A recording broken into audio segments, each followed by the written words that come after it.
नमस्कार. कोरोना काळजी आणि उपाय ही आपली एक विशेष मालिका, विशेष सिरीज गेल्या काही दिवसांपासून सुरू आहे आणि आज आपण त्या अंतर्गत जो विषय हाताळणार आहोत तो सुद्धा खूप महत्त्वाचा आहे.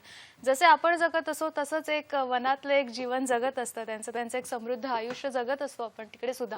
तर त्याचं काय चाललंय सध्या, वनसंपदेची काळजी कशा पद्धतीने घेतली जाते या विषयावर आजच्या कार्यक्रमात आपण बोलणार आहोत. कोरोना संकटात वनसंपदेचं संरक्षण हा अत्यंत महत्त्वाचा विषय आहे. हा विषय ऐकल्यानंतर कदाचित आपल्यापैकी काही जणांना असं वाटलं असेल की हा अत्यावश्यक सेवेमध्ये येणारा विषय आहे का, किंवा या अंतर्गत नेमकं काय काय घडतं, काय काय केलं जातं, या सगळ्याबद्दल माहिती देण्यासाठी आज आपण आपल्या स्टुडिओमध्ये आमंत्रित केलंय सुनील लिमये सरांना.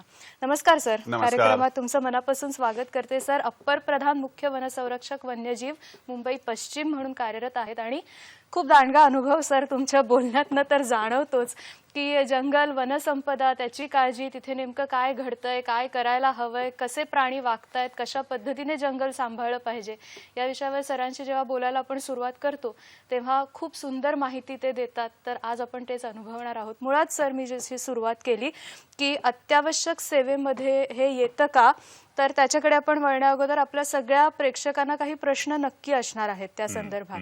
तर त्याच्यासाठी ते कसा संपर्क साधू शकतात ते आपण त्यांना सांगूया. त्यासाठी आपला फोन नंबर काय आहे बघूया. जरूर फोन करा आणि आम्हाला तुमच्या मनातले जे प्रश्न आहेत ते विचारा. आपला नंबर आहे 24900232 24900232 आणि 022 आपला एसटीडी कोड आहे. मुंबई बाहेरून जी मंडळी फोन कॉल करणार आहेत त्यांच्यासाठी आणि मोबाईलच्या माध्यमातून जे प्रश्न विचारणार आहेत त्यांच्यासाठी. सर अत्यावश्यक सेवा ह्याच्यामध्ये आपण ह्याचा समावेश केलाय का, आणि मग काय कशा पद्धतीने ते अत्यावश्यक आहे? एक तर आपल्या सगळ्यांना माहिती आहे की जेव्हा हे सगळं सुरू झालं कोविड-19 किंवा कोरोनामुळे होणारा आपल्या सगळ्यांना त्रास, तेव्हा जेव्हा ठरलं की आपल्याला लॉकडाऊन मध्ये सगळ्यांना जायला लागेल, लॉकडाऊन का महत्वाचा आहे, आणि मग त्यावेळेस केंद्र शासनानं पहिल्यांदा हे लॉकडाऊन चालू असताना काही सर्व्हिसेसनी काम करणं फार गरजेचे लोकांसाठी म्हणून त्यांना इसेन्शियल सर्व्हिसेस म्हणून डिक्लेअर केलं होतं. ही गोष्ट आहे 24ला आपला लॉकडाऊन सुरू झाला, 24 मार्चला. दुर्दैवाने असं झालं होतं की जो सगळ्यात महत्वाचा विषय किंवा जे महत्वाचा विभाग आहे तो काही कारणास्तव त्याच्यातून राहून गेला होता. पण जेव्हा वनाधिकाऱ्यांनी आणि वरिष्ठांनी गोष्ट जेव्हा नजरेस आणली तेव्हा लक्षात आलं की नाही, ही तर आपली खूप महत्वाची सेवा आहे. आणि ताबडतोब दुसऱ्या दिवशी मग आदेश निघाले की वनसेवा म्हणजे वनांसाठी काम करणारे, जंगलात झाडं लावणारे, रोपांची काळजी घेणारे, वन्यजीव सांभाळणारे, प्राण्यांची काळजी घेणारे हे तेवढेच महत्वाचे आहेत. आणि त्यामुळे आपली ही जी सेवा आहे म्हणजे वनविभागाचे अधिकारी आणि ते करत असलेली कामं हे सगळे इसेन्शियल सर्व्हिस मध्ये आले. आणि ते कसं इसेन्शियल आहे हे गेल्या 2 महिन्यात आपल्याला सगळ्यांना थोडं का विना पेपरमधनं, बातम्यातनं हळूहळू कळून चुकलेलं आहे. तुम्ही आता म्हणालात की त्यांचं काम सुद्धा तितकंच महत्वाचं आहे. आता कसं होतं, आमच्यासारखे जे सर्वसामान्य असतात ते प्रत्यक्ष वनांमध्ये जाऊन काय काम होतं, कोर ठिकाणी काय काम होतं ते आम्हाला कळत नाही, आम्ही ते अनुभवू शकत नाही. काय काय कामं होतात ते या निमित्ताने सगळ्यांपर्यंत पोहोचेल? नक्की मला तुम्हाला सगळ्यांना सांगायला आवडेल की जेव्हापासून हे लॉकडाऊन सुरू झालं तेव्हा आपण सगळे बघतो आहे की सर्व सरकारी अधिकारी, खाजगी, इतर सर्व ज्यांना सामाजिक भान आहे ते सर्वजण लोकांना मदत करण्यासाठी रस्त्यावर उतरलेले आहेत, दवाखान्यात आहेत. पोलीस आपल्याला खाकी कपड्यातले नेहमी रस्त्यावर दिसतात, डॉक्टर्स दिसतात. आपण हे बघतायत की आपल्या देशाचे माननीय प्रधानमंत्री, आपल्या राज्याचे माननीय मुख्यमंत्री, त्यांचे सहकारी, आमचे वनमंत्री हे सर्वजण या सगळ्या कामामध्ये आहेत. पण या सगळ्या याच्यामध्ये काही न बोलता, लोकांच्या समोर न येता, मुक्या प्राण्यांच्या बरोबर आणि न बोलणाऱ्या झाडांच्या बरोबर जे काम करतात ते वनविभागाचे अधिकारी आणि कर्मचारी मात्र पहिल्या दिवसापासून क्षेत्रीय कामामध्ये 100% उपस्थितीत आहेत. जसं आता आपल्याला विचारलं गेलं की आम्ही जंगलात नक्की काय करतोय, बऱ्याचदा लोकांना माहिती नसतं. कारण का जंगलाशी लोकांचा संबंध कधी येतो की जेव्हा तुम्ही पर्यटक म्हणून जंगलामध्ये जाता, किंवा जर आपण ग्रामीण आपला जर भाग बघितला तर ग्रामीण भागामध्ये विशेषतः विदर्भामध्ये जे जंगलांच्यावर अवलंबून आहेत ते लोक मोहा गोळण्या करण्यासाठी, लाकूड फाटा गोळा करण्यासाठी, सध्याच्या कालावधीमध्ये तेंदूची फळं गोळा करायला, तेंदूची पानं ज्याला आपण बिडीपत्ता म्हणतो, ते सगळे आता त्यांना माहिती असतं की वनविभाग नक्की काय काम करतं. पण आपल्या पश्चिम महाराष्ट्रामध्ये, मराठवाड्यामध्ये लोकांना खरंच माहित नाही की वनविभागाचं नक्कीच काम चालतं कसं आणि काय काम चालू आहे. या कोविडच्या कालावधीमध्ये माझे जे वनक्षेत्रात काम करणारे अधिकारी आहेत, विशेषतः ज्यांना आम्ही वनमजूर म्हणतो, वनरक्षक म्हणतो, वनपाल म्हणतो, हे सगळे जंगल संरक्षणाचं काम बघतायत. जंगलात कुठेही लाकूड तोड होऊ नये, जंगलात आगी लावल्या जाऊ नयेत. बघा आपल्या सगळ्या भागामध्ये मुद्दामून आगी लावल्या जातात. कधी शिकारीसाठी, कधी तोडलेली लाकडं असतात ती लक्षात येऊ नये म्हणून. काय काय ठिकाणी तर जंगलामध्ये पाणी असेल तर लोक दारूच्या भट्ट्या करतात. आणि ह्या सगळ्यांच्या पासून जंगल वाचवण्यासाठी माझे सगळे अधिकारी आणि कर्मचारी रात्रंदिवस जंगलात फिरत आहेत. ते करताना ते स्वतः सगळी काळजी घेतात. जे नियम आपल्या सगळ्यांना लागू आहेत, जसं आपल्या सगळ्यांना मास्क वापरायचा आहे, सॅनिटायझर जवळ ठेवायचं आहे, हँडग्लोव्ज वापरायचे आहेत, इक्विपमेंट वापरायचे, सगळं आमचे लोक करतात. सोशल डिस्टन्सिंग बघा, जंगलात फिरत असताना तसे माझे अधिकारी कर्मचारी एकटा दुखटा असेच फिरतात. सोशल डिस्टन्स तसेही पाळलं जातं. पण ह्या कालावधीमध्ये जेव्हा आमचे अधिकारी चमून ग्रुपनं जंगलामध्ये जातात तर सगळं पाळतात.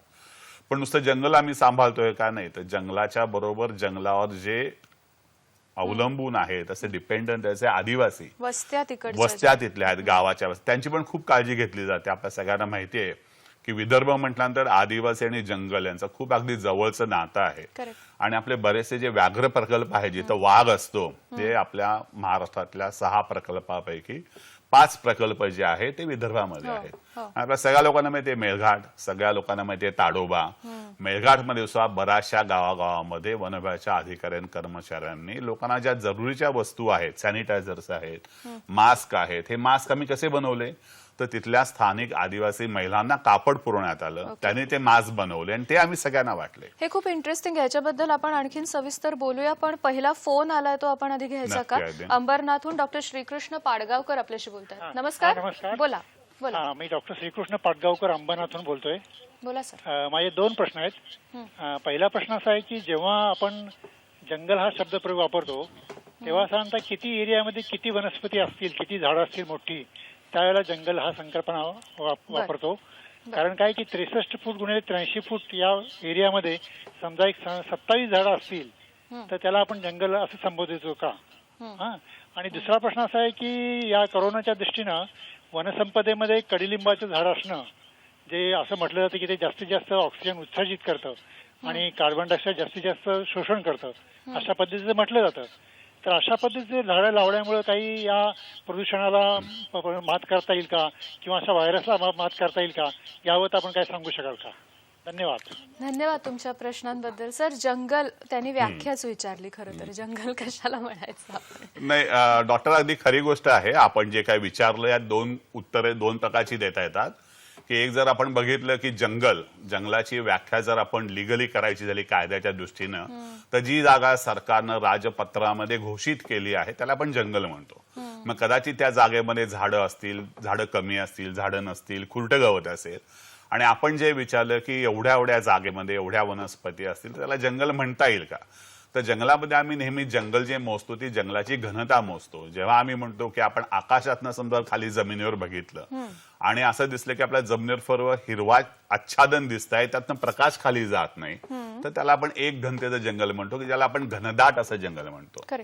आणि अशावर आम्ही त्याला इंग्लिशमध्ये म्हणतो पण डेन्सिटी. 1 घनतेचं जंगल म्हणजे अतिशय घनदाट असलेलं जंगल. जमिनीवर जर उभं राहिलं तर तुम्हाला वर बघितल्यानंतर तुम्हाला आकाश दिसणार नाही, आकाशातनं जर तुम्ही बघितलं तर जमीन दिसणार नाही. आणि मग त्याच्यानंतर घनता कमी आहे आणि जास्त असं ठरवतो. 1 हेक्टरमध्ये 1 एकरमध्ये अमुकच झाडं असायला पाहिजेत असं आपलं कुठं ठरलेलं नाही, पण घनतेनुसार मात्र आपण हे जंगल ठरवत असतो. दुसरं तुम्ही विचारलं की कडुनिंब. हो आहे, कडुनिंबाचा आपल्याला खूप उपयोग आहे. आपण कडुनिंब खूप ठिकाणी लावतो. ऑक्सिजन देणं घेणं, कार्बन शोषून घेणे तर कामं सगळीच झाडं करत असतात. प्रत्येकाचे आपले त्याच्या बाबतीतले आडाखे आहेत. आम्ही हा प्रयत्न करतो की जास्तीत जास्त देशी झाडं जी आहेत ती आपल्याकडनं लावली जातील. कधी कधी आपल्याकडे परदेशी झाडं लावली गेली होती, ती हळूहळू काढून आपण देशी झाडं लावतो आहे. एकच झाड आपलं कुठं आपण लावत नाही, बऱ्याच प्रकारची झाडं लावली जातील त्या दृष्टीनं प्रयत्न करतोय. आणि आमच्या सगळ्या वनीकरणाच्या कार्यक्रमामध्ये कडुनिंबाला खूप महत्व दिलं आहे. आणि जेवढी जास्त झाडं, पण कडुनिंबाचं झाड असं आहे ज्या जागेमध्ये येतं जिथं जमीन थोडीशी रेताड आहे, तिथं पावसाचं प्रमाण कमी आहे, अशा जागे मात्र आम्ही न चुकता कडुनिंबाची झाडं लावतो आणि त्याचा खूप उपयोग या सगळ्यासाठी होतो. ही खरी आहे. फक्त कोविडच नाही मला वाटतं, अगदी सगळ्यासाठी. कारण का अत्यंत गुणकारी असलं नीम असल्यामुळं नीम हे बऱ्याच ठिकाणी आपण लावतो, त्याच्याबद्दल कुठली आपल्या मनामध्ये शंका असता कामा नये. आपण या मुद्द्यावर मुद्द्यावर आलो होतो की वस्त्यांसाठी सुद्धा काम होतंय आणि तिथल्याच आदिवासी ज्या स्त्रिया आहेत त्यांच्याकडनं मास्क काम बनवून करून आपण घेतो काम आहे. करून इथपर्यंत मग आणि मेळघाटमध्ये आपण एक खूप केलं होतं. मेळघाटला आपल्याला माहिती आहे की कोरकू समाज आहे, आदिवासींना खूप मदत करायला लागते. बऱ्याचदा असं या सगळ्यांना वाटतं की इथं व्याघ्र प्रकल्प आहे, वाघांसाठी आपण खूप गोष्टी करतो, म्हणजे माणसाकडे आपण दुर्लक्ष करतो का? तर तसं आपण करत नाही. आपण वाड्या वस्त्या इथं राहणारे आदिवासी जे जंगलावर अवलंबून आहेत त्यांच्यासाठी खूप मदत करतो. बऱ्याच गावांमध्ये वनविभागानं गावांच्या मध्ये जंगलाच्या हद्दीवर जी गाव आहे त्या सगळ्यांना आपण गॅस पुरवठा केला, एलपीजी. अच्छा, ओके. तो एवढ्यासाठी केलेला आहे की जंगलातलं लाकूड तोडलं जाऊ नये. अच्छा, हे जे आता आपण स्क्रीनवर हा. बघतो आहोत ते अशाच पद्धतीची मदत ह्या अशाच सगळ्यांना पद्धतीची होतेय का? मदत आपण देतो आहे की जेव्हा अशा वस्त्या तिथं असतात. आपण मुंबईचं जर उदाहरण घेतलं तर आपलं संजय गांधी राष्ट्रीय उद्यान आहे. इथं सुद्धा छोटे छोटे आदिवासी पाडे आहेत. मग त्या पाड्यातल्या लोकांसुद्धा आम्ही सॅनिटायझर दिलेले आहेत, मास्क दिलेले आहेत. पण ह्याच्या सुद्धा पुढे जाऊन आम्ही ज्या ज्या ठिकाणी त्यांना गरज आहे 1 महिन्याचं पुरेल एवढं राशन, ज्याच्यामध्ये डाळ आहे, तांदूळ आहे, तिखट आहे, मसाला आहे, तेल आहे, हे केले. मेळघाटमध्ये मोठ्या प्रमाणात केलेलं आहे आपण, ताडवामध्ये केलेलं आहे. आणि बऱ्याच ठिकाणी कर्मचाऱ्यांनी लोकांच्या मदतीनं आपल्याकडे खूप असे एनजीओ आहेत, NGIs आहेत ज्यांनी आपल्याला मदत केलेली आहे, जे नेहमी या कामासाठी पुढे असतात. आणि मला आता असा अनुभव आला या कालावधीत बरेचसे लोक वनविभागाकडे येतात की सर आम्हाला काही लोकांना मदत करायची, आम्हाला प्राण्यांसाठी काय करायचं, आम्ही काय करू शकतो. आणि मग अशा लोकांची जी मदत आहे ती मी आमच्या मदतीनं त्या लोकांच्यापर्यंत पोहोचवतो. आणि हा प्रयोग सगळीकडेच आपण महाराष्ट्रामध्ये केलेला आहे. आज आपण अशा पद्धतीने आजचा कार्यक्रम किंवा असे वेगवेगळे विषय आपण इथे आयोजित करतोय त्याच्यामागचं कारण सुद्धा हेच आहे की जेणेकरून हा विषय सुद्धा किती महत्वाचा आहे किंवा ही सेवा सुद्धा कशी अत्यावश्यक आहे. आणि ज्यांना खरंच मनापासून सर मदत करायची असते त्यांना बऱ्याचदा रेफरन्स काय आहेत ते माहीत नसतात. तर मला वाटतं या निमित्ताने त्यांच्यापर्यंत सुद्धा हे पोहोचेल की आपण पण जर इच्छा असेल तर नक्की मदत करू शकू. सर नंतर आपल्याला हेल्पलाईन सुद्धा सांगणार आहेत की कशा पद्धतीने आपण संपर्क साधू शकतो वगैरे. सर ह्यामध्ये वस्त्यांपर्यंत मदत पोहोचवणं ही गोष्ट तर आहेच, पण जागरूकता कशा पद्धतीने केली जाते की सोशल डिस्टन्सिंग म्हणजे काय बाबा, मास्क कसा वापरायचा, हे सॅनिटायझर आपण वापरतोय हे कशासाठी आहे, हे सांगणं सुद्धा एक संवाद ज्याला आपण म्हणतो तो सुद्धा खूप महत्वाचा आहे. तर ते सुद्धा काम होतं. अगदी अगदी.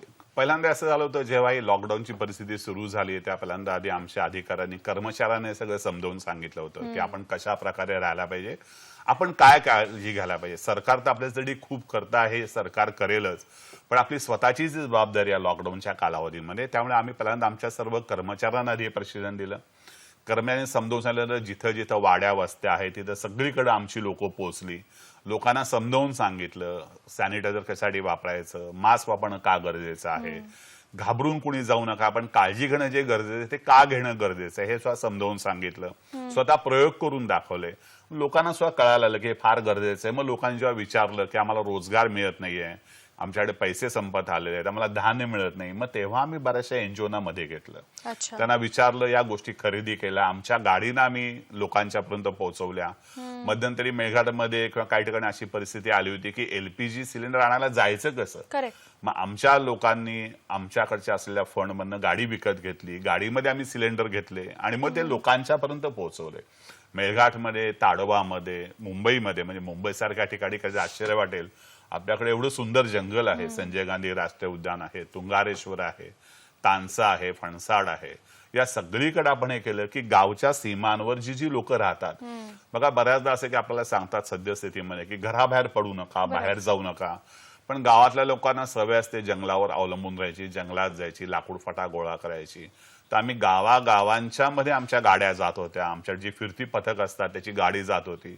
आम्ही मेगा फोन घेऊन गावामध्ये सगळीकडे अनाऊन्स केलं की सद्यस्थितीमध्ये जंगलात तुम्ही जाऊ नका, जंगलात याची गरज नाहीये, तुम्हाला मी रोजगार द्यायचा प्रयत्न करतो आहे आणि अडीअडचणी असेल तर वन विभाग स्थानिक प्रशासनाच्या मदतीनं तुम्हाला सगळी मदत करेल. एवढ्या गोष्टी संपूर्ण महाराष्ट्रभर ज्या होत गेल्या, कारण का आपल्या सगळ्यांना कदाचित माहिती असेल की आपलं लॉकडाऊन सुरू होण्यापूर्वीच 5 दिवस आधी महाराष्ट्राचे जे चीफ वाईल्ड लाईफ वॉर्डन आहेत त्यांनी सगळ्यांना कळवलं होतं की लोकांच्या सुरक्षिततेसाठी त्याचबरोबर वन्य प्राण्यांच्या सुरक्षिततेसाठी आपण सगळी अभयारण्य आणि राष्ट्रीय उद्यानं 18 मार्च पासूनच आपण बंद केलेली होती. आणि त्यावेळेस ही काळजी मात्र मी नक्की घेतलेली होती की हे सगळं करत असताना जसं वन्य प्राण्यांना आपण मदत करतो आहे तसं ह्या सगळ्यांवर जे अवलंबून आहेत, म्हणजे विशेषतः जंगलात घेऊन जाणारे गाईड्स, स्थानिक लोक ज्यांना या पर्यटनामुळे पैसा मिळतो जो आता सध्या बंद होणार आहे, त्या सगळ्यांना मदत वन विभागानं केलेली आहे आणि सद्यस्थितीत सुद्धा हे मदत करणं चालू आहे. आपण अजूनही सविस्तर बोलणार आहोत. तुम्ही आता पर्यटनाचा विषय काढला, त्याच्यावर पण आपल्याला बोलायचं आहे. पण सुनील एरगट्टीकर पंढरपूरहून आपल्याला प्रश्न विचारतायत. नमस्कार, बोला. मला एक प्रश्न विचारायचा सरांना. बोला ना. हा, नमस्कार. अमेरिकेमध्ये मध्ये वाघाला कोरोना झाला होता म्हणून बातमी आली होती. हो. मग त्या दृष्टीने भारतामध्ये हा. हे जे जंगली प्राणी आहेत, वाघ, हो. सिंह किंवा हत्ती, हा. यांचा कोरोनापासून बचाव करण्यासाठी काय योजना केली गेली आहे? आणि दुसरा प्रश्न आहे, उन्हाळ्याच्या दिवसामध्ये उष्णतामान वाढतं, हम्म. या प्राण्यांना उष्णतेपासून संरक्षण करण्यासाठी काय उपाययोजना जंगल खात्यामार्फत केली जाते? बर. दोन्ही प्रश्न खूप छान आहेत. एक तर आपण घेतलाच होता आपल्या यादीमध्ये की वाघाला कोरोना झाल्याचं जेव्हा लक्षात आलं होतं, तर हा धोका त्यांच्यामध्ये मुळात कितपत आहे आणि तसं आपल्याकडे मुळात त्या परिस्थितीबद्दल काय सांगाल सर? नाही, खरं आहे, जेव्हा हे आपल्याला कळलं की अमेरिकेमध्ये ब्रॉन्क्स झू मध्ये वाघिणीला कोरोनाची लागण झालेली आहे, तर आम्ही पण सगळे खरं तर काळजीत पडलो होतो. आणि हे सगळ्यात आधी पहिल्यांदा ठरवलं की जेवढं आपल्याला वन्य प्राण्यांपासून दूर राहता येईल तेवढं आपण सगळ्यांनी राहणं गरजेचं आहे. म्हणून आम्ही जंगलाच्या परिसरातल्या सगळ्या गावागावांमध्ये कळवलं होतं की या सगळ्या परिस्थितीमध्ये जंगलामध्ये जाणं टाळा. ज्या गोष्टी तुम्हाला जंगलापासून मिळतात त्या आपण तुम्हाला मारून द्यायचा प्रयत्न करू. वन विभागाच्या अखत्यारीत किंवा बाहेर ठिकाणी जे आपली प्राणी संग्रहालय आहे तिथल्या सगळ्या आमच्या व्हेट डॉक्टर्सना सूचना दिल्या गेल्या होत्या. सगळ्यांनी काळजी घेतली होती. प्राण्यांच्यावर रेग्युलर मी झू मधलं सांगतोय, कारण का जंगलात ते प्राणी सगळे फिरतातच आहेत. आणि जेव्हा मी सांगितलं आमचे कर्मचारी जेव्हा जंगलात फिरत असतात तेव्हा त्यांना रोजची सराव झालेला असतो. काही एखादी नवीन गोष्ट दिसली, कुठं असं दिसलं की प्राणी मलूल झालेला आहे, एका पाणवठ्या जागेहून थांबलेला आहे, तर लगेच त्यांना सांगण्यात आलं होतं की तुम्ही वरिष्ठांना कळवा, म्हणजे आपल्याला काही उपचार करता येतील. जंगलामध्ये सर्वांना सूचना दिलेल्या होत्या की प्राण्याच्या नेहमीच्या वागणुकीत बिहेवियरमध्ये काही बदल आला तरच ती काळजी आहे. पण कर्मधर्म संयोगाने किंवा सुदैवानं अशी कुठलीही बाब आपल्याकडे आढळून आलेली नाही. संजय गांधी राष्ट्रीय उद्यानामध्ये आपल्याकडे एक ऑर्फनेज आहे, आपल्याकडे सिंह आहेत, वाघ आहेत, बिबळे आहेत त्या ऑर्फनेजमध्ये. त्यांची व्यवस्थित काळजी घेतली आहे. आपण त्या सगळ्या जागा डिसइन्फेक्ट केलेल्या आहेत आणि रोज त्यांची काळजी घेतली. बघितलं जाते की यांच्यामध्ये काही अडचण नाही ना. सुदैवानं आजपर्यंत आपल्याकडे असं कुठं लागण झाल्याचं दिसून आलं नाही. मध्ये एक अशी घटना कळली होती की पेंचमध्ये एका वाघाचा मृत्यू झालेला आहे, पण ते सुद्धा कळलं की तो कोविडचा मृत्यू नाही, कारण कुठलीही अडचण नाही. तुम्ही दुसरा प्रश्न असा मला विचारला होता की उन्हाच्या दिवसामध्ये त्यांची काय काळजी घेतली, तर जंगलातले जे प्राणी आहेत ते स्वतःचा खूप छान बचाव करतात. त्यांना माहिती असतं कुठल्या जागे आपल्याला जायचंय, कुठं राहायचं आहे.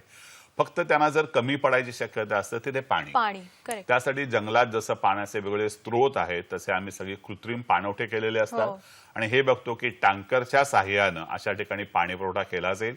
आमचे सर्व अधिकारी कर्मचारी 24 तास याची काळजी घेतात की प्रत्येक पाणवठ्यात नजर ठेवलेली असते, प्रत्येक पाणवठ्याचं जीपीएस लोकेशन असतं.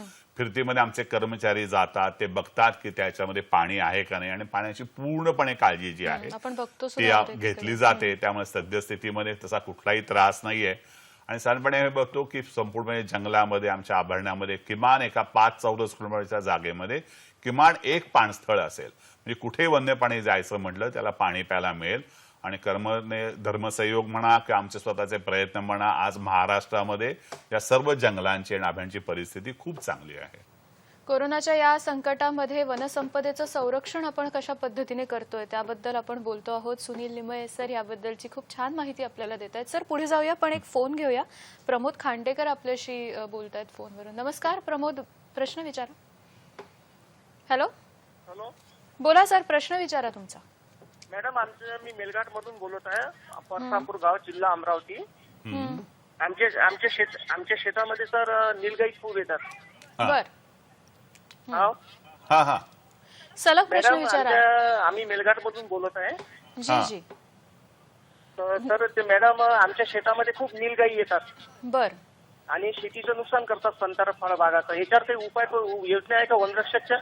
बरं बरं, धन्यवाद तुमच्या या प्रश्नाबद्दल. मला वाटतं सर हा प्रश्न फक्त निलगाईच नाही तर अनेक ठिकाणी वेगवेगळे प्राण्यांबद्दलचा हा प्रश्न असेल. नाही प्रमोद, तुमचा प्रश्न कळला आपल्याला आणि ही गोष्ट अगदी खरी आहे की बऱ्याच ठिकाणी वन्य प्राण्यांपासून जेव्हा शेतीचं नुकसान होत असतं त्या शेतकऱ्यांना खूप याची काळजी असते.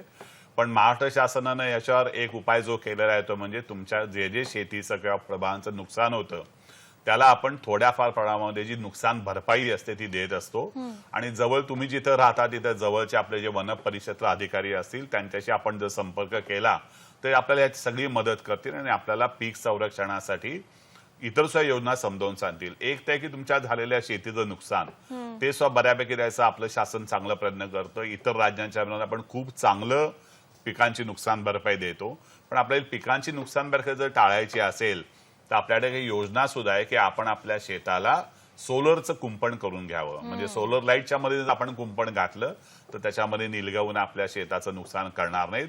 आणि आपल्या जवळचा कुठलाही वनाधिकारी आहे तिथला आपल्या जवळचा अमरावती मधला किंवा आपल्याकडे मेळघाटचा जो व्याघ्र प्रकल्प आहे त्याचे स्वतः क्षेत्र संचालक तिथे असतात. आपण त्यांना जरूर भेटा. कसं नुकसान भरपाई दिली जाते ते स्वतः आपल्याला सांगतील, मदत करतील आणि आपल्याला कशा प्रकारे पुढे शेतीचं आपल्याला संरक्षण करायचं आहे त्यासाठी ते आपल्याला खूप मदत करतील. सर, ह्या काळामध्ये आता जेव्हा आपण वनसंपदेची इतकी छान पद्धतीने काळजी घेतोय आणि खूप जाणीवपूर्वक काही काही गोष्टी आपण जेव्हा करतोय तेव्हा कर्मचाऱ्यांसाठी जे इथे कायमस्वरूपी काम करतायत सातत्याने त्यांना आत्ताच्या काळामध्ये अडचणी जास्त येत आहेत का तुलनेने काम त्यांचं सोपं झालंय? काय सांगाल तुम्ही? हा, नाही अगदी बरोबर. याच्यात दोन्ही बाजू आहेत. म्हणजे अडचणी पण येत आहेत आणि तुलनेनं काम पण ठीक वाटतंय. अडचणी कशा येत आहेत तर ते सगळे आपल्या कुटुंबापासून दूर राहत आहेत. ज्या अडचणी तुम्हा आणि आम्हाला एकाच जागी राहून येतात त्या मात्र त्यांना येत नाही. ज्याला आपण म्हणतो ना आजकाल एक नवीन शब्द आलेला आहे क्वारंटाईन फटीक किंवा आयसोलेशन फटीक, तो मात्र वन कर्मचाऱ्यांना अजिबात नाहीये. वन कर्मचारी जंगलात आहेत. तुम्ही सगळे बघता की पोलीस तुम्हाला रस्त्यावर दिसतात खाकी कपडे घातलेले, पण आमचे सुद्धा कर्मचारी खाकी कपडे घालून जंगलामध्ये आहेत. आणि जंगलाचा तो एक फायदा आहे की फटीक नावाची गोष्ट नाही, पण घरापासून दूर राहणं, घरच्यांची काळजी, कुठून कोरोनाची लागल होईल का याची काळजी, पण जी सगळी जबाबदारी घेत आहेत ते व्यवस्थित स्वतःला सांभाळतायत. आणि महत्वाचं आहे त्यांना सगळ्यांना हेच बघायचं की आपण जे करतो त्यात नियम पाळून सगळं आपण करतो एवढं ते बघतात. एवढीच त्यांच्याकडे आहे.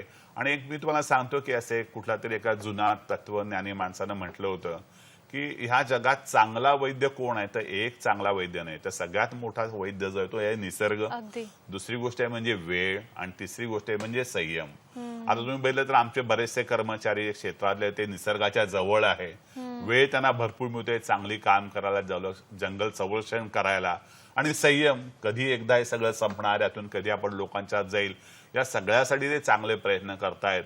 त्यामुळे मला नेहमी आमच्या कर्मचाऱ्यांचं कौतुक वाटतं की सगळ्यांच्या नजरेसमोर नेहमी न येता जे जंगल सांभाळणारे आहेत त्यांचं काम खरंच खूप वेगळ्या पद्धतीने आज या लॉकडाऊनच्या काळामध्ये चाललेलं आहे. आणि तुलनेने काम सोपं झालंय का आता? सोपं एक प्रकारे झालेलं की लोकांचं जाणं जंगलात येणं कमी झालेलं आहे. जेव्हा आपण अभयारण्य किंवा राष्ट्रीय उद्यानं बघतो की जिथं लोक वाघांना बघण्यासाठी किंवा इतर वन्यप्राणी बघायला येतात त्या लोकांची असलेली गर्दी, प्राण्यांना बघण्यासाठी त्यांनी केलेली गडबड, जंगलात होत असलेले आवाज, ह्यापासून मात्र खरोखरच मुक्ती मिळाल्यासारखं झालेलं आहे. आणि मला तुम्हाला सांगायला आवडेल की आपल्याला काही अडचणी जरूर आहेत, पण जंगल आणि निसर्ग मात्र पुन्हा पहिल्यासारखं बहरून यायला, ज्याला आपण म्हणतो की स्वतःला रिगेन करता आहे.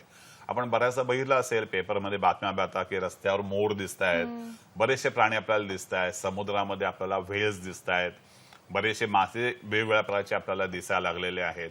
बघा जंगलामध्ये एक गोष्ट असतं की आपल्याला ठिपकेदार हरिण जे असतं ना, चितळ, ते तुम्हाला बऱ्याचशा ठिकाणी दिसून येतं. बघा मोर किती ठिकाणी दिसायला आले, पण आपल्याकडे एक प्राणी असतो त्याचं नाव असतं सांबर. ते सांबर मात्र घनदाट जंगलामध्ये मिळतं, आत मिळतं.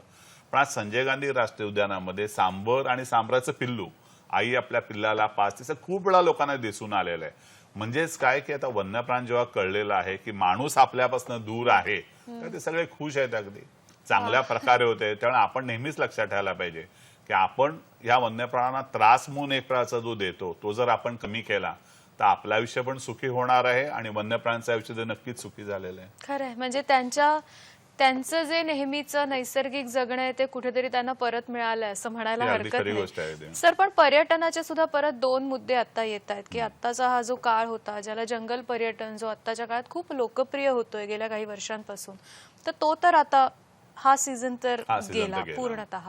तर त्याच्या संदर्भात तुम्ही काय सांगाल? आणि हे पर्यटन तिथे न गेल्यामुळे व्याघ्र प्रकल्प जे आपले प्रामुख्याने जे आहेत त्याच्यामध्ये काय फरक जाणवतो? नाही, अगदी बरोबर गोष्ट आहे ही. कारण का अभयारण्य आणि राष्ट्रीय उद्यानं सध्या पर्यटकांसाठी बंद असल्यामुळे निसर्गाला तर नक्कीच फायदा झालाय, प्राण्यांना झालाय, पण त्याच्यावर अवलंबून असणाऱ्या लोकांचं काय, जसं गाईड्स आहेत आपले, जे लोकांना जंगलामध्ये घेऊन जातात किंवा हे जंगलात लोक जायला येतात म्हणून छोट्या छोट्या लोकांचे उद्योग चालतात, जेवणाचे उद्योग आहे, राहण्याचे आहेत, होमस्टे आहे, त्यांना मात्र खरोखर अगदी अडचण झालेली आहे. त्यासाठी सुद्धा वन विभाग खूप प्रयत्न करत आहे. आमच्याकडे जे विदर्भातले महाराष्ट्रातला एक इतर म्हणजे पश्चिम महाराष्ट्राला जो व्याघ्र प्रकल्प आहे त्यांच्याकडे जे पैसे असतात फाउंडेशन मधले पैसे, आमच्याकडे एक व्याघ्र फाउंडेशन असतं, टायगर फाउंडेशन, तिथं जे आम्हाला पर्यटकांकडून मिळालेले पैसे असतात ते एकत्र केले जातात आणि त्याचा उपयोग आम्ही जंगल संरक्षणासाठी करतो.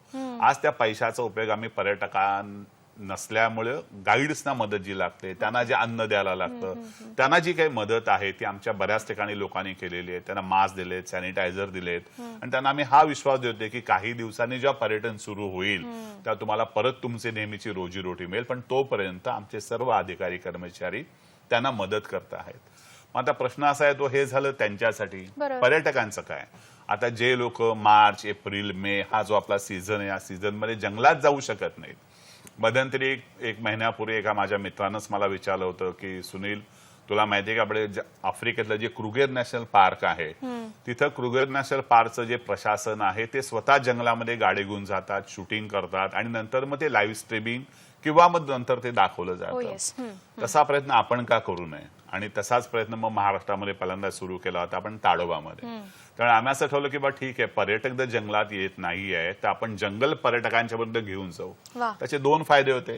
पर्यटकांना पण कळणार होतं की ज्या जंगलामध्ये आपण जात नाही तिथं सध्या काय चाललेलं आहे, आणि आम्हाला हे कळत होतं की पर्यटकाने दाखवणं गरजेचं आहे की त्यांना हे कळत राहील की आज लॉकडाऊनमुळे परिस्थिती बाहेर जरी आणीबाणीची असेल तरी वन कर्मचारीमध्ये जंगलात जात आहेत, जंगल चांगल्या परिस्थितीत आहे आणि जेव्हा कधी आपण जंगलात 3-4 महिन्याने जाऊ ते आपल्याला हे सुंदर जंगल दिसणार आहे. आणि तसाच प्रयोग आता आपल्याकडे पश्चिम महाराष्ट्रातली जी अभयारण्य आणि राष्ट्रीय उद्यानं आहेत ती सुद्धा आपल्याला युट्यूबवर, फेसबुकवर दाखवणं वन विभागामार्फत सुरू आहे. मला वाटतं प्रत्येकच ठिकाणी असे छान छान काही काही उपक्रम सर सुरू आहेत आणि फेसबुकवर तुम्ही त्याचे क्लिपिंग्स पण छोट्या छोट्या टाकता की तिथे काय काय होतं त्याची एकदा सविस्तर माहिती, म्हणजे आज आपले घरी बसलेले सगळे जे प्रेक्षक आहेत ते सुद्धा बघू शकतील की नेमकं कुठे कुठे काय काय कसं घडतंय. नाही, ही अगदी खरी गोष्ट आहे. आम्ही जेव्हा ठरवलं होतं की आता जंगलच पर्यटकांच्याकडे घेऊन जायचं तेव्हा आपल्याकडे पश्चिम महाराष्ट्रासाठी additional PCCF wildlife west यांचं फेसबुक पेज आहे, PCCF wildlife west Facebook, याच्यानं आपण याचं स्ट्रीमिंग करतो आहे. आपल्याकडे जी आता संजय गांधी राष्ट्रीय उद्यान, तुंगारेश्वर, येऊर, गवताळा अभयारण्य, नांदूर माध्यमेश्वर, सह्याद्री टायगर रिझर्व्ह ज्याच्यामध्ये कोयनाचा आपल्याकडे अभयारण्य आहे, चांदोली राष्ट्रीय उद्यान आहे, या सगळ्यामध्ये आमचे वन कर्मचारी काय करता आहात, जंगलात जातात, जंगल कसं सध्या दिसतंय, प्राणी कसं दिसतंय. इव्हन आमचे जे सगळे कर्मचारी जेव्हा जंगलामध्ये फिरतात तेव्हा ते स्वतःच्या मोबाईलवर कॅमेरावर फोटोग्राफ्स घेत आहेत, त्याच्या क्लिप्स बनवत आहेत आणि हे पण सगळीकडे आता दाखवत आहे की आता सध्याच्या परिस्थितीमध्ये जंगल कशा प्रकारे बहरत आहे.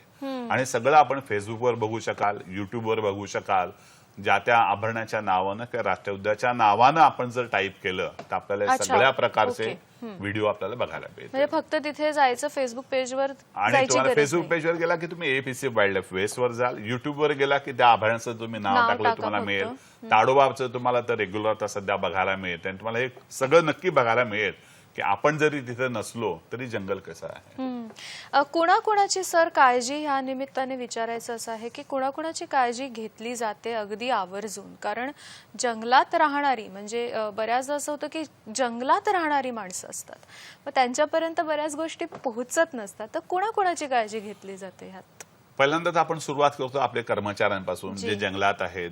आमच्याकडे अशी एक पद्धत आहे की जंगलामध्ये जेव्हा आमचे कर्मचारी जातात, जंगलात फिरतात, त्या आम्हाला बऱ्याचशा ठिकाणी त्यांची आम्ही राहण्याची सोय केली असते. त्याला आपण म्हणतो संरक्षण कुटी. अशा कुटीमध्ये जे सगळे राहतात, आज ताडोबामध्ये 60 ते 70 कुट्या आहेत, मेळघाटमध्ये 50च्या वर कुट्या आहेत, नवेगाव नागझिरामध्ये कुट्या आहेत, सह्याद्री टायगर रिझर्व्ह मध्ये कुट्या आहेत. सगळीकडे आपल्याकडे जंगलात जी लोक राहतात त्यांना अन्नधान्य पोचवणं, त्यांना राहण्यासाठी लागणाऱ्या वस्तू त्यांना देणं, साध्या साध्या गोष्टी असतात. तांदूळ आहे, डाळ आहे, तेल आहे, साबण आहे, हे सुद्धा आम्ही त्या सगळ्यांना पुरवलेलं आहे. त्यांचा पगार जो असतो, वेजेस, ते त्यांना पुरवले जातात, त्यांच्या बँकेमध्ये ते पैसे दिले जातात. हे तर झालं कर्मचाऱ्यांच्या बाबतीमध्ये. तुम्हाला मी सांगितलंच की प्राण्यांसाठी आपण सगळे प्रयत्न करतोय, जागा स्वच्छ राहतील, त्यांना पाणी दिलं जाईल.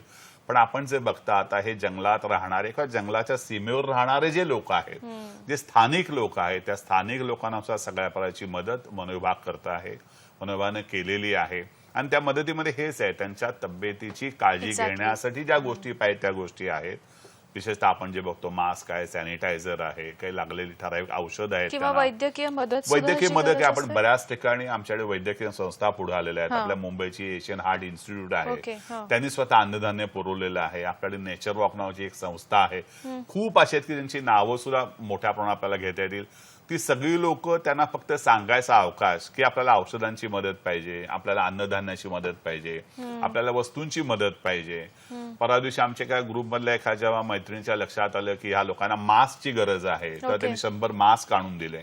म्हणजे पण एक मला मात्र अगदी दिसून आलं, या सगळ्या कठीण परिस्थितीमध्ये सुद्धा लोक मदत करायला सदैव तयार आहेत. खरंय. प्रश्न असा असतो की आपण जाऊन त्यांना सांगायला पाहिजे आपली अडचण काय, कुठं आपल्याला मदत लागते. त्यावेळी वनविभागातले कर्मचारी वन्य प्राणी वगळता संपूर्ण लोकांसाठी जे जंगलावर अवलंबून आहेत त्या सगळ्यांनाच मदत या सध्याच्या कालावधीमध्ये केली जाते. शरद सोनवणे औरंगाबादहून आपल्याला प्रश्न विचारतायत. नमस्कार शरद, प्रश्न विचारा तुमचा. हॅलो, हॅलो, नमस्कार मॅडम. बोला, प्रश्न विचारा. नमस्कार सर. हा, नमस्कार. शरदजी, तुम्ही ना तुमच्या टीव्हीचा आवाज बंद ठेवा आणि सलग प्रश्न विचारा, म्हणजे एको नाही येणार. हो. हा. सर, गवताळा अभयारण्य जे आहे, हम्म. हा शरद, ऐकतोय. बोला बोला ना, बोला, बोला. सलग प्रश्न विचारा शरद. हो मॅडम. हा. जे गवताळा अभयारण्य, आता जसं की सरांनी त्याचा उल्लेख केला, हम्म. या ठिकाणी कृत्रिम पाणवठे तयार केलेले आहेत. हम्म. या कृत्रिम पाणवठ्यांचा जे जीवसाखळी आहे याच्यावर काही विपरीत परिणाम होतो का? बर, धन्यवाद तुमच्या प्रश्नाबद्दल. काय सांगा? हा, नाही शरद, याचा असा कुठलाही विपरीत परिणाम होत नाही. आपण जे कृत्रिम पाणवठे केलेले आहेत त्याचा उपयोग हाच असतो का जंगलामध्ये जेव्हा एखादा नैसर्गिक स्रोत नाहीये पाण्याचा, तेव्हा तो प्राणी पाणी प्यायला किती लांब जाणार. खरंय. आपण एक साधारण अंदाज असा केलेला असतो की 5 चौरस किलोमीटर एवढ्या क्षेत्रामध्ये त्या प्राण्याला कुठं ना कुठेतरी पाणी मिळायला पाहिजे. त्यामुळे आपण अशा प्रकारे या सगळ्या पाणवठ्यांची आखणी केलेली आहे की तिथे त्यांना पाणी मिळेल. हे सगळे पाणवठे आपण साफ करतो, त्याची काळजी घेतली जाते, ते व्यवस्थित सॅनिटाईज केले गेलेले आहेत. ओके. तिथं चांगल्या प्रकारचं आपण पाणी सोडलेलं असतं आणि जेव्हा दिसून आलं की या पाण्यावर काही शेवाळ साठल्या अशा काही झाल्या तर त्वरित आपले कर्मचारी जातात आणि त्याची साफसफाई करून परत ते पाणवठे भरले जातात. त्यामुळे याचा प्राण्याला चांगल्या तऱ्हेच उपयोग होतो. कुठल्याही प्रकारचा विपरीत परिणाम कुठल्याही प्राणी संपदेवर होत नाही. आणि आपण जे म्हणतो आहोत किंवा सरांनी जे सुरुवातीलाच सांगितलं की अत्यावश्यक सेवा का, कारण हे सर काम सातत्यपूर्ण आहे, सातत्याने सुरू असतं आणि आपण अत्यंत मनापासून हे सगळं करतोय, म्हणून हे अत्यावश्यक आहे. वनसंपदा सुद्धा तितकीच अगदी प्रेमाने सांभाळली पाहिजे. अजूनही आपण बोलणार आहोत ब्रेक नंतर की मनुष्य प्राणी जंगलात जात नाहीये तर त्याचा प्राण्यांच्या बिहेवियरवर काही परिणाम झालाय का, किंवा आत्ताच ही संधी आहे का की मधल्या काळात जे सगळं थोडंसं चक्र बिघडलं होतं ते आपण पुन्हा मार्गी लावू शकू. कोरोनाच्या या संकटामध्ये वनसंपदेचं संरक्षण आपण कशा पद्धतीने करतो आहोत आणि ती सेवा सुद्धा किती महत्त्वाची आहे या सगळ्याबद्दल आजच्या कार्यक्रमात आपण बोलतो आहोत. सुनील लिमये सर आपल्याला या सगळ्याची माहिती देत आहेत. सर, या काळामध्ये आपण आता म्हटलं तसं की मनुष्य प्राणी जात नाहीये जंगलात, तर प्राण्यांच्या बिहेवियर मध्ये काही फरक पडलेला जाणवतोय का? नाही, खरोखरच चांगल्या प्रकारे फरक पडलेला अगदी जाणवतो आहे की जे प्राणी, माणूस येतो, माणूस त्रास देतो, माणसाचा खूप आवाज येतो म्हणून जे बिथरलेले असतात, बावरलेले असतात, आज ते सुद्धा मात्र रस्त्यावर यायला लागलेले आहेत. आरामशीर हिंडताना दिसत आहेत. मुंबईसाठी मी नेहमी सगळ्यांना उदाहरण देतो संजय गांधी राष्ट्रीय उद्यानाचं. तिथं बरेचसे प्राणी आजकाल रस्त्यावर दिसत आहेत. पक्ष्यांचे चिवचिवाट सुद्धा खूप वाढलेला आहे. बघा, मनुष्य प्राण्याचा डिस्टर्बन्स थोडा जरी कमी झाला तरी किती फरक पडायला लागलाय. जसं मगाशी मी उदाहरण दिलं सांबराचं, की जे सांबर कधी माणसाच्या जवळ येत नाही, घनदाट जंगलामध्ये असतं, ते सुद्धा आज आता रस्त्यावर यायला लागलेलं आहे. आपण बघितलं मुंबईमध्ये आपल्याला मोर दिसायला लागलेले आहेत. पण सगळ्यात सांगू का, खूप फरक दिसलाय मला आपल्या वांदरांच्या मध्ये आणि माकडांच्या मध्ये. अच्छा. आपल्या सगळ्यांना एक फार चुकीची सवय लागलेली आहे की आपण नको तिथे प्राणी प्रेम दाखवायला जातो आणि या सगळ्या वन्य प्राण्यांना जंगलात जाऊन खायला देतो. काही लोक बिस्किट देतात, काही लोक त्यांना चणे फुटाणे देतात. आम्ही हा नेहमी प्रयत्न करतो, लोकांना समजावून सांगतो की यांचं अन्न नाहीये, त्यांचं अन्न त्यांचं ते मिळवू शकतात, त्यांना द्यायची गरज नाहीये. पण आज आता असं झालेलं आहे की मी बऱ्याचदा बघतो, संजय गांधीचं आपलं उदाहरण आहे की आज तिथली जी वांद्र आपल्याकडे, जसं एक लंगूर आपल्याकडे असतं, काळ्या तोंडाचं, आणि त्याच्यानं आपल्या असं माकड म्हणजे मकाक लाल तोंडाची, त्यात सगळी जंगलामध्ये मला दिसतंय. जी रस्त्यावर येऊन बसायची, जी लेकच्या बाजूला बसायची, लोक काहीतरी देतील, त्यांना पण कळलं आता की लोक आपल्याला देत नाहीत आणि आपल्याला जंगलातलं खाणं खूप छान मिळतंय. ते खूप चांगलं खातात, तसंच व्यवस्थित राहतात. तर त्यांच्यातला हा फरक नक्कीच बघावा. बिबळे, संजय गांधी राष्ट्रीय उद्यान, फिल्म सिटीचा परिसर, आरेचा परिसर, याच्यामध्ये बिबळ्याचं सेटिंग बऱ्यापैकी वाढलेलं आहे. म्हणजे आम्हाला एवढं दिसतं की आम्ही खूप ठिकाणी कॅमेरे ट्रॅप्स लावलेले आहेत. 2 दिवसानं 1 दिवसानं दिसणारा बिबळ्या आता दिवसानं 2दा ते 3दा दिसायला लागलेला आहे. असं काय कारण आहे? जागा तीच आहे, बिबळ्या तोच आहे, फक्त माणूस आता या चित्रामध्ये नाहीये.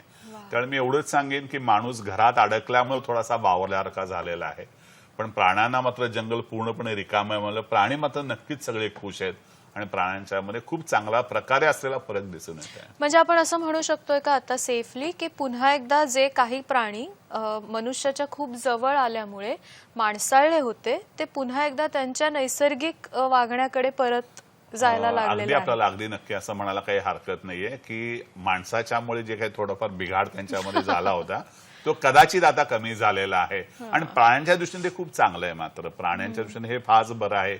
प्राण्यांमध्ये आणि माणसामध्ये एकमेकाविषयीचा आदर राहायला पाहिजे, पण एक थोडीशी अनामिक भीती पण असायला पाहिजे.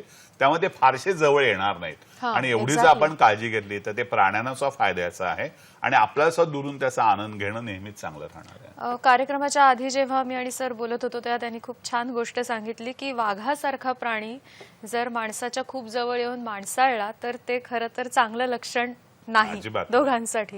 तर मला वाटतं आता हा एक काळ आहे सोशल डिस्टन्सिंगचा, असा सुद्धा एक फायदा होऊ शकतो की प्राणी अधिकाधिक नैसर्गिक होतील. सर पण यात आपण जे लॉकडाऊन म्हणतो आहोत किंवा हा जो काळ आहे तो थोड्या काळासाठी आहे आपण असं नेहमीच म्हणतोय, त्याच्यानंतर पुन्हा एकदा परत सगळ्या गोष्टी सुरू होणार आहेत, त्याबद्दल काय सांगाल तुम्ही? नाही, मला खात्री आपण आता सगळ्यांनी बघितलं, सगळे आपण वाचतो आहे, पेपरमध्ये बघतोय, टीव्ही मध्ये बघतोय आणि आपल्याला सगळ्यांना कळलेलं आहे की या सगळ्या साखळीमध्ये आपली काय किंमत आहे. ते खरंय. एक वेळ आपल्याला काही झालं तर प्राण्याला किंवा जगाला फारसा फरक पडणार नाहीये. मी तर म्हणेन काहीच फरक पडणार नाही. पण या वन्य प्राण्यांना, या जंगलांना, या निसर्गाला, म्हणजे निसर्ग ही आपली फार मोठी संकल्पना आहे, या निसर्गाला जर काय थोडा जरी आता धक्का पोचला गेला तरी आपल्याला खूप मोठे त्याचे परिणाम भोगायला लागणार आहेत. आणि मला खात्री आहे की या लॉकडाऊनच्या काळामध्ये आपण घरी बसून नियमांचं पालन करून जसं स्वतःला सांभाळतो आहे तसं जेव्हा हा लॉकडाऊन रिलॅक्स होईल, जेव्हा आपण परत बाहेर जायला लागू, तर आपल्याला हीच काळजी घ्यायची आहे की आपल्या असण्यानं वा नसण्यानं वन्य प्राण्याला काही फरक पडणार नाही. नसण्यानं चांगला फरक पडेल, असण्यानं फारसा फरक पडत नाही. पण ते मात्र कायमचं जर टिकायचे असेल तर आपल्याला सोशल डिस्टन्सिंग जे आहे ते नेहमीसाठी पाळायला पाहिजे. वन्य प्राण्यांना त्यांची जागा द्यायला पाहिजे. मी पहिल्यांदाच बोललो होतो की ही नेहमीची जी अडचण आहे ती एकमेकाच्या असलेल्या स्पेस बद्दल. त्यांची स्पेस आपण काढून घेतलेली, त्यांना स्पेस आपण आता परत दिलेली आहे, ती तशीच आपल्याला ठेवायला लागेल. आणि जेव्हा हे आपलं अंतर आदराचं राहील, एका अनामिक भीतीचं राहील, तेव्हा मला खात्री आहे की वन्य प्राणी पण सुखानं राहतील आणि माणसाचं पुढील हे लॉकडाऊन नंतरचं जे आयुष्य आहे ते सुद्धा खूप चांगल्या प्रकारे राहील. निसर्गात तसा खूप मोठा डॉक्टर आहे, पण त्याला आपण थोडंसं रिकामं सोडायला पाहिजे. त्याच्यावरचे आपण करणारे आघात जर कमी केले तर मला खात्री आहे की निसर्ग पण बहरून येईल आणि आपण पण पुन्हा चांगल्यानं लॉकडाऊन नंतर राहायला लागू. यानंतर एक वेगळा प्रश्न की पर्यटन, जेव्हा आता सुदैवाने असं होतंय की पावसाळा सुरू होतोय त्याच्यामुळे पर्यटनाचा सीझन तसाही थोडासा पुढे चाललेला आहे, पण जेव्हा पुन्हा एकदा पर्यटनाचा एक मोसम येईल, सीझन येईल, तेव्हा आपल्याला आत्ताच काही गोष्टी सर विचारात घ्याव्या लागतील की कशा पद्धतीने त्याचं वेळापत्रक असलं पाहिजे, किती माणसांनी गेलं पाहिजे, आपण किती ताण देतोय ह्या सगळ्यावर. ही एक चांगली संधी आहे त्या सगळ्याचा विचार करण्याची. अगदी खरी गोष्ट आहे की जेव्हा अभयारण्यामध्ये पर्यटन, मगाशी आपण एक शब्द वापरलेला होता, निसर्ग पर्यटन, वन पर्यटन, म्हणजे इको टुरिझम जे आपण सुरू केलेलं आहे ते आता फार चांगल्या तऱ्हेनं राबवण्याची संधी आपल्याकडे आहे. आपण नेहमी म्हणत आलो होतो की जंगलामध्ये तेवढ्याच लोकांनी जायला पाहिजे जेवढी जंगलाची कॅरिंग कॅपॅसिटी आहे.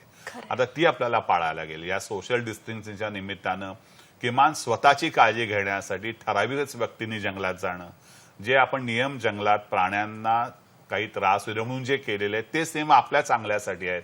ते नियम आता आपल्याला नियमितपणे पाळायला लागतील. कुठल्याही नियमांसाठी आपल्याला दुर्लक्ष करून चालू राहणार नाही. जे आपल्याला मगाशी मी बोललो होतो की वन्य प्राण्यांना त्यांच्या जागेत राहू द्या, त्यांना जे खायला मिळते ते खातात, व्यवस्थित राहतात, त्यांना दुरूनच तुम्ही बघा. एवढ्या जरी आपण गोष्टी या कालावधीमध्ये आता शिकल्या आणि त्या आपण नंतर पाळल्या, मला खात्री आहे की आपण सगळ्यांनी व्यवस्थित जर काळजी घेतली तर आपल्याला दिवाळीच्या आसपासचा जो काही सीझन असेल तो कदाचित चांगल्या तऱ्हेने मिळेल पर्यटनासाठी. त्यामुळे निसर्गाचा आदर करायला आपण सध्या शिकतो आहे वा. आणि नक्कीच तो आदर आपण जर पुढे असाच ठेवला तर आपल्या कुणालाच त्रास होणार नाही आणि निसर्ग मात्र परत पहिल्यासारखा नक्की चांगला होईल. नक्की, आणि त्याच्यामध्ये आपली भूमिका सगळ्यात महत्वाची असायला हवी. सुभाष केंकरे यांचा फोन आहे. नमस्कार सुभाषजी. नमस्कार, मी सुभाष केंकरे बोलतोय अंधेरीवरनं.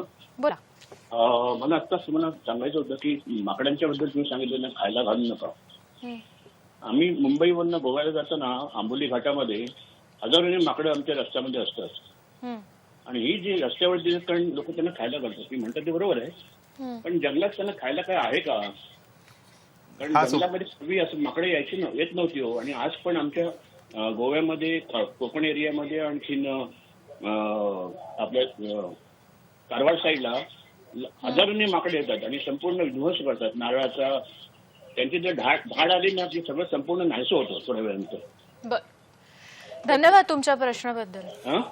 धन्यवाद तुमच्या प्रश्नाबद्दल. सर उत्तर देतील आता. नाही सुभाषजी, तुम्ही खूप अगदी चांगला प्रश्न विचारलेला आहे. आम्ही स्वतः नेहमी लोकांना सांगायचा प्रयत्न करत असतो, सांगतो लोकांना समजावून की वन्य प्राण्यांना चुकीच्या खाण्याची सवय लावू नका. आणि वन्य प्राण्यांना जंगलात भरपूर खायला आहे, कुठल्याही परिस्थितीमध्ये त्यांना खायला कमी पडते अशाला भाग नाही. फक्त आम्हाला पाण्यासाठी प्रयत्न करायला लागतात. एक तुम्हाला मी साधी गोष्ट नेहमी लोकांना हे समजावून सांगत असतो. बघा, आपली मुलं जी आता वाढत आहेत सध्याच्या जनरेशन मधली, लहानपणी आपलं लहानपण आपण सगळ्यांनी आठवा. आपल्याला घरातनं कधी खायला कोण द्यायचे, डबा द्यायचे, आपल्याला ते खाणं पुरेसं होतं, आपल्याला त्या खाण्यासाठी थोडी वाट बघायला लागायची. पण आताच्या जनरेशनला घरात किती चांगलं खायला मिळत असेल तर रस्त्यात जर मॅकडोनाल्ड लागलं तर बर्गर खायला सगळे लगेच पळतात. काही प्रयत्न करतात, पटकन जर बर्गर मिळाला तर ती मुलांना त्याची सवय लागते. तसंच वन्य प्राण्यांना झालेलं आहे. बिस्किट, फरसाण अशा गोष्टी ज्यांनी त्यांनी खायच्या नाहीयेत, जंगलात त्यांना झाडातून जी फळं काढायची ते न करता जर रस्त्यावर त्यांना अशा अचानक गोष्टी मिळायला लागल्या तर त्यांच्या सवयी बदलायला लागल्या होत्या. आणि मला ही खात्री आहे की या लॉकडाऊनच्या कालावधीमध्ये आपण जे प्राण्यांना अन्न द्यायचं बंद झालेलं आहे किंवा कमी झालेलं आहे, हे असं झालं तर प्राण्यांना पुन्हा कळेल, ते आपापल्या जंगलाकडे जातील. आपल्याला एवढंच पाळायचंय की आता जी लोक तुम्हाला अशी दिसतील प्राण्यांना खायला घालता त्यांना जरूर तिथंच थांबवा. वनविभागाला नेहमी तुम्ही याबाबतीत मदत करा. मला तुम्हाला सांगायला आवडेल की वनविभागाचा एक क्रमांक मी तुम्हाला देतोय आता, 1926. याच्यावर आपण कधी जरी दूरध्वनी केला, त्यांना अडचण सांगितली, अशी एखादी घटना सांगितली तर आमचे लोक नक्कीच हे सगळं थांबवायचा प्रयत्न करतील. म्हणून हे लॉकडाऊनमध्ये जे आपण शिकतोय ते आपण नंतर पाळायचं आहे, एवढं मात्र सगळ्यांनी लक्षात ठेवा. कोरोना संकट आहे आणि त्यामध्ये वनसंपदेचं संरक्षण हे किती महत्वाचं आहे ह्याच्याबद्दल आजच्या कार्यक्रमात आपण बोलतोय. सुनील लिमये सर ह्या सगळ्याची खूप छान माहिती देत आहेत. सर, आता ब्रेकला जाण्या अगोदर तुम्ही एक हेल्पलाईन नंबर सांगितलात, तो परत आपण आपल्या सगळ्या प्रेक्षकांना सांगूयात आणि तिथे आम्ही नेमकी कशा कशा संदर्भातली मदत मागू शकतो किंवा काय काय आम्ही तिकडे सांगू शकतो हे पण एकदा आपण सांगूया.